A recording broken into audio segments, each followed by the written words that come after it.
Ikaw ang may gusto na ipasok yan dahil takot na takot ka na sa mga pinagagagawa niyan sa'yo. Kasi pagtatanggol mo pa. Makagago, inalmahan ang pagtatanggol kay Lakas Tama ng kinakasama nito.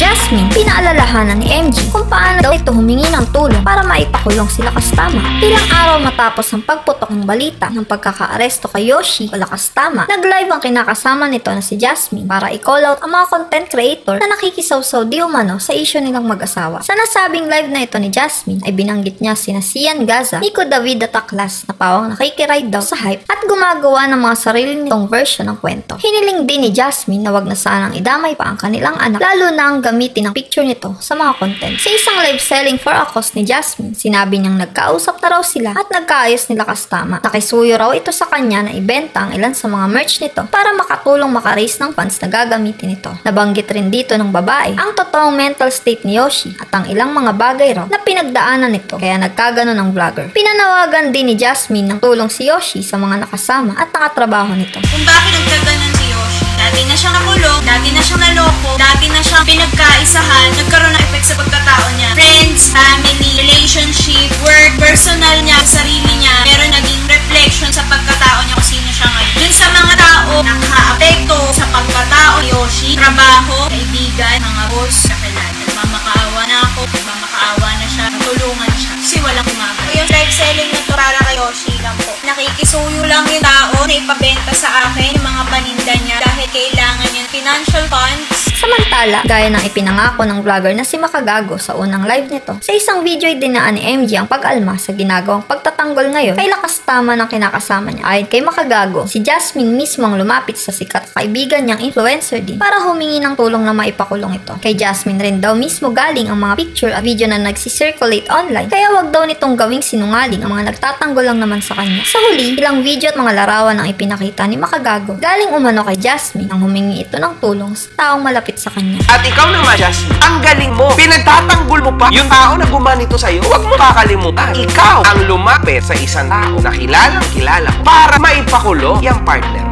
Kaya don't spread lies sa live mo kung saan sinasabi mo na ayos na kayo ni Lakas Tama at pinagtatanggol mo pa, tinatanggalan mo pa ng credit yung mga influencers na pinagtatanggol ka na tumulong sa'yo. You are down. Labanan mo tong sitwasyon na to. Kaya mo yan. Hindi yung ang lalabanan mo yung mga taong tumutulong sa'yo. Ikaw ang may gusto na ipasok yan dahil takot na takot ka na dahil sa mga pinaggagawa niyan sa'yo. Tapos ngayon, you are spreading lies dahil natatakot ka sa pamilya niya. Ba't ka matatakot? Bakit sila ba'y nakikisama sa anak nila, sa kapatid nila? Kahit kasi sila tinakwil nila yan eh. Hindi nakinig sa kanila. Ikaw, Jasmine, huwag kang tumanggi ah. Ikaw mismo ang nagbigay nito sa kaibigan mo. Yung mga co-influencers ko, nagsasabi lang naman sila ng totoo. Tingnan mo ah. Makikita niyo sa mga larawan nito na ang dami niyang pas. Hindi ba ikaw to? Ikaw yan, pinipicture mo yung sarili mo. Paano kami magkakaroon niya? Kasi ikaw mismo nag-send, ikaw mismo nagkwento. Pananakit sa kanyang anak. Ikaw mismo nag-picture nito. 3 buwan pa lang. Hindi ba kayo naaawa? Kita mo, Jasmine, ikaw mismo ang naglagay sa alanganin sa partner mo. Tama naman kasi may ginagawang siyang masama sa'yo. Tapos ngayon, ipagtatanggol mo, alam mo, net yan, wala ka na dito, Jasmine. Alaala ka na lang. Kaya tama yung ginawa mo na inilaglag mo siya, na pinakulong mo siya. Kasi palala po to ng palala. Bata sinaktan niya.